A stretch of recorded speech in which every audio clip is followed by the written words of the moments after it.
আফগানিস্তানের বিপক্ষে টি-20 সিরিজ জয়ের পর এবার ওয়ানডে সিরিজ জয়ের মিশনে নামছে বাংলাদেশ দল। কাল থেকে শুরু হচ্ছে দুই দলের ওয়ানডে লড়াই।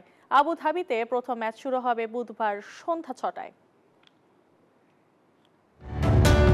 টি-20তে আফগানদের সিরিজ হারানোর পর এখন টাইগারদের টার্গেট ওয়ানডে সিরিজে ধারাবাহিকতা ধরে রাখা। সেই লক্ষ্যেই সিরিজ শুরু করবে বাংলাদেশ।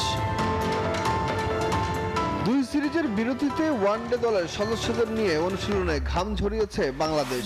যুক্তরাষ্ট্রের এক নম্বর জিম চেইন গোল্ড জিম এখন আবারও বাংলাদেশে।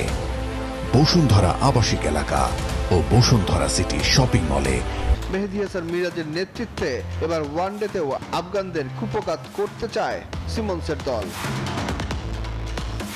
এই ম্যাচে প্রতিপক্ষের সাথে পার্থক্য গড়ে দিতে পারেন wicket keeper batter Jaker Ali ও অলরাউন্ডার মেহেদী হাসান মিরাজ। বল হাতে তাসকিন ও তানভীর ইসলাম হতে পারেন আফগানদের জন্য আতঙ্ক। সাইফ হাসানও হতে পারেন টাইগারদের তুরুপের তাস।